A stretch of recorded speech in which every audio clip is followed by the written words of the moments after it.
We all know the smile, that wide beaming grin that belongs to the king of waltz. You see Andre Rieu standing in front of thousands of people conducting his Johann Strauss orchestra, and he looks like the happiest man on earth. He looks like a man who has everything: the castle, the gold, the millions of fans screaming his name. But what if I told you that smile is a mask? What if I told you that for 30 years, Andre Rieu has been hiding a dark secret that almost destroyed him? While he was making you dance, he was drowning in debt so big it would make your head spin. While he was playing happy music, he was fighting a childhood trauma that never went away. And recently, things got even scarier. He collapsed in Mexico. Rumors started flying that he was saying goodbye forever. The internet said he was gone. But the truth is even more dramatic. Today, we are going to peel back the curtain on the double life of Andre Rieu. We are going to look at the secret bankruptcy, the hidden wife who actually runs the show, and the terrifying illness that is threatening to silence the violin forever. This is the story Andre Rieu did not want you to know. To understand the double life we have, to go back to a moment that should have been his greatest triumph but turned into a living nightmare. The year was 2008. Andre Rieu was on top of the world. He was selling more tickets than Beyoncé. He was bigger than Springsteen. But inside, he was panic-stricken. He had a dream to bring the magic of Vienna to the whole world. He did not just want to play music. He wanted to build a world. He decided to build a full-size replica of the Schönbrunn Palace. This was not a cardboard backdrop. This was a massive steel and gold structure. It was the biggest touring stage ever built. It had ballrooms. It had ice rinks for skaters. It had fountains with real water. It even had golden carriages. It was supposed to be the ultimate romantic experience, but it became a financial death trap. The problems started immediately. The first castle they built did not meet fire safety standards. Imagine that. You spend millions to build a palace, and the inspectors say no. He had to scrap it, but he did not stop. He built another one. Then he realized something terrible. The castle was so big that they could not take it down and set it up fast enough for the tour dates. If they played in one city on Tuesday, they could not get the castle to the next city by Thursday. Most people would quit. Andre Rieu did something crazy. He ordered a third castle. Now he had 3 massive palaces traveling around the world on ships and trucks. The cost was astronomical. He was bleeding money every single day. He later revealed that he was 34 million euros in debt. That is over $40 million. He was standing on stage every night smiling at the audience. He was playing the Blue Danube Waltz. He was making jokes. But in his head, he was doing math. He was calculating if he could pay his musicians next week. He was living a complete lie. The man on stage was a billionaire king. The man off stage was broke. It all came down to one meeting with the bank. He went to Rabobank. He sat across from the manager. He had no money left. His house was leveraged. His studio was leveraged. His violin was at risk. The bank could have pulled the plug right there. They could have taken everything. They could have seized the costumes and the instruments. The Johann Strauss Orchestra would have ceased to exist that afternoon. But the bank manager looked at the numbers. He looked at the debt, and he looked at Andre. He told him something that saved his life. He said, "Mr. Rieu, you have a lot of debt, but you are the only one who can pay it back. If we shut you down, we get nothing. If we let you play, maybe we get our money." They let him keep touring. Andre Rieu walked out of that bank with his empire still alive, but he was working for the bank now. For years, every ticket sold went to pay off that hole. He performed like a man possessed because he had to. He was dancing on the edge of a cliff, and no one in the audience had a clue. Where does this drive come from? Why would a man risk everything for a dream? To find the answer, we have to look at the other side of his double life. The side that goes back to a cold house in Maastricht in the 1950s. Andre Rieu is famous for warmth. He hugs his fans. He cries on stage. He makes everyone feel loved.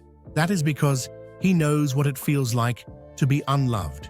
He grew up in a house that was full of music, but empty of affection. His father was a conductor too. He was the conductor of the Maastricht Symphony Orchestra. He was a serious man, a severe man. Andre has been very open about this recently. He said his parents were very strict. He said they did not love him very much. Imagine hearing that from a man who brings joy to millions. He felt like the black sheep of the family. He was the third of 6 children. He felt invisible. He watched his father conduct the orchestra, and he was fascinated by the bows moving up and down together. But he did not feel a connection to the father holding the baton. He started playing violin at age 5, but it was not just about the music. It was about finding love. His first teacher was a young blonde woman. She was 18. Andre fell in love with her. He loved her vibrato. He loved the way she looked at him when he played well. He learned a lesson that would shape his entire life. If I play beautifully, people will love me. This is the engine of his double life.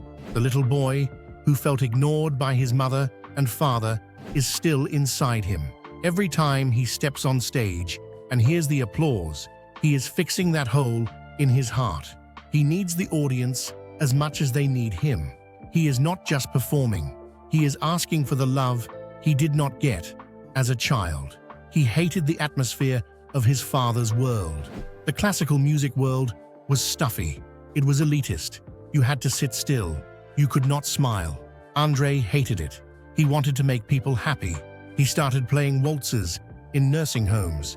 He saw the old people come alive. He saw them dancing in their wheelchairs. That was the moment he chose his path. He would rebel against his father. He would rebel against the serious music world. He would become the king of waltz. But Andre Rieu is not doing this alone.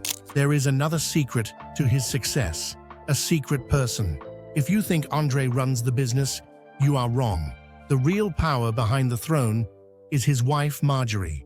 They have been married for 50 years, but you almost never see her. She does not do red carpets. She does not do interviews. She refuses to be photographed. She lives a double life of her own. To the public, she is a ghost. To the company, she is the boss. Marjorie is the one who writes the scripts. She is the one who critiques the show. She tells him what works and what does not. Andre calls her his biggest critic and his biggest supporter. When he was young and struggling, it was Marjorie who told him not to quit. She told him to look at the sun, and the shadows would fall behind him. They have a pact. He stands in the spotlight. She stays in the shadows. It allows them to have a somewhat normal life, but make no mistake, the Andre Rieu empire is a 2-person operation, and now it is a 3-person operation. His son Pierre has taken over the business side. Pierre is the vice president. He runs the logistics. He manages the trucks and the lights and the hundreds of employees. Pierre is the realist. Andre is the dreamer. Andre wants to spend millions on a castle. Pierre has to figure out how to pay for it. Recently, there was a very emotional moment between father and son. Pierre went through a huge transformation. He lost a lot of weight. He got healthy. When Andre saw him, he burst into tears. It showed just how deep the bond is. They are a tight unit. They protect each other, and they protect the business from the outside world. But all the protection in the world cannot stop time. Andre Rieu is 75 years old, and recently, his body has started to send him warning signals that he cannot ignore. In March 2024, something terrifying happened. Andre was on tour in Mexico City. The fans were ready. The tickets were sold out. But Mexico City is high up. It is more than 2,000 meters above sea level. The air is thin. It is hard to breathe, even for young people. For a man in his 70s who jumps around on stage, it is dangerous. Andre pushed himself too hard. He did 2 concerts, but then his body shut down. He got an acute flu. He had a fever, but it was more than that. He collapsed. He had to cancel the rest of the tour. 4 sold-out shows were just gone. Backstage, he looked small. He looked frail. He told reporters that it was very tough this time. He admitted he is getting a day older. He even said it might be his last tour in Mexico. That is a huge admission for a man who plans to live to be 140. It was the first crack in the armor. The invincible King of Waltz was human after all. He flew home to recover. But the trouble was not over. Later in the year, a new problem attacked him. This one was even scarier for a musician. It was a viral infection of the vestibular nerve. This is the nerve in your inner ear that controls your balance. When it gets infected, the world spins. You get vertigo. You cannot stand up without falling over. Imagine being a conductor. You have to stand for 3 hours. You have to turn to the violins. You have to turn to the crowd. You have to spin and dance. You cannot do that if the room is spinning. The infection forced him to postpone huge tours. He had to cancel dates in the UK and Ireland. He had to move shows in Australia. He released a statement saying he was heartbroken. He hates canceling. He knows people travel from all over the world to see him. He knows hotels and restaurants depend on him, but he had no choice. He was stuck in his house. He could not play. He could not travel. For a man who has spent his whole life on the road, this is torture. It brings back the bad memories of the lockdowns when he almost lost everything again. And then the vultures started circling. Because he was quiet and because he cancelled shows, the internet decided he was dead. Suddenly, YouTube and Facebook were full of videos with terrible titles. They said, Andre Rieu says goodbye. They said tragic diagnosis. They said his family is crying over his fortune. These videos used robot voices and fake photos. They were lies, pure lies designed to scare his fans. My heart breaks for the older fans who saw these videos and thought their hero was gone. The truth is, Andre Rieu is alive. He is fighting. He appeared on television in Brazil recently to show everyone he is still standing. He looked thinner, but he was smiling. He is determined to get back on stage. He is not ready to give up the violin yet, but the rumors show how fragile his situation is. One cancellation, and the world assumes the worst. So where does he hide when the world gets too loud? He goes to his sanctuary. He really does live in a castle. It is called De Torrentius. It is in his hometown of Maastricht. It is a real fairy tale castle with a moat and towers, but it has a history that fits the drama of his life. Legend says that the real D'Artagnan from the Three Musketeers ate his last breakfast in that kitchen before he died in battle. Andre loves that story. He loves the romance of it. He bought the castle when it was split into pieces, and he put it back together. He designed the kitchen himself. He loves to cook there. His favorite comfort food is cheese fondue. It is a simple pleasure for a complicated man. He also has a greenhouse in the garden. This is where he goes to escape the noise. He raises butterflies. He grows exotic plants. It is quiet there. There is no applause. No bank manager is asking for money. There is just nature. This is essential for his mental health. He lives such a high-energy life that he needs absolute silence to recharge. He has a strict routine to keep himself going. He takes a nap before every single concert. It does not matter where he is. He sleeps.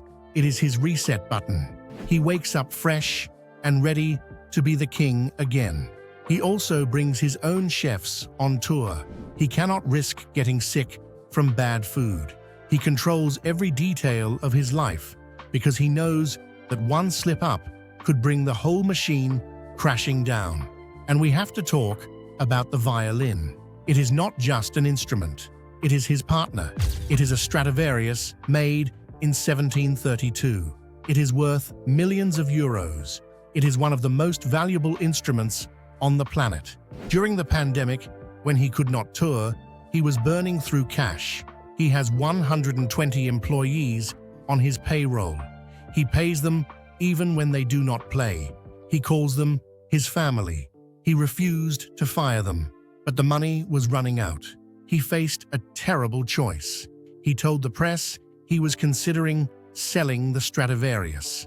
Can you imagine that? Selling the thing you love most to save the people you love. He said he could always get another violin, but he could never replace his orchestra. Luckily, the government stepped in with support, and he did not have to sell it. But it shows how close he came to the edge. He was ready to sacrifice his most prized possession. That is the double life. The man holding $1 million violin, who is worried about paying the electric bill. The pressure on him is not just about him, it is about his whole city. Andre Rieu is a one-man economy. Every summer, he plays concerts in the square, in Maastricht. Hotels sell out, restaurants sell out. Taxi drivers make their year's salary in 2 weeks. They call it the Rieu economy. If he stops, the city loses millions. That is a heavy weight to carry on your shoulders. He is responsible for his family, his orchestra, and his town. No wonder he pushes himself to the breaking point. His son, Mark, is the only one who stayed out of the madness. Mark is a painter. He paints landscapes. He stays away from the cameras. He captures harmony on canvas, while his father tries to create harmony on stage. It is a nice balance. One son runs the business, one son makes art, and the father tries to keep it all spinning. There is another dark side to his fame. Scammers. Because his fans are often older people, the scammers target them. There are people pretending to be Andre Rieu online. They pretend to be his son. They ask for money. They tell sad stories. Andre hates this. He has to constantly warn his fans. He has to tell them that he will never ask them for money. It makes him angry that people use his face to steal. It is another battle he has to fight behind the scenes while keeping that smile on his face. So what happens now? Andre Rieu has rescheduled his tours. He says he is recovering. He is planning to go back to the UK and Australia. He is planning his next Christmas concerts. He is not stopping, but the warning signs are there. The collapse in Mexico, the vertigo, the age. The double life is getting harder to maintain. The mask is slipping a little bit. We can see the struggle now. We can see the effort it takes to be the king of waltz. He says he wants to play until he drops.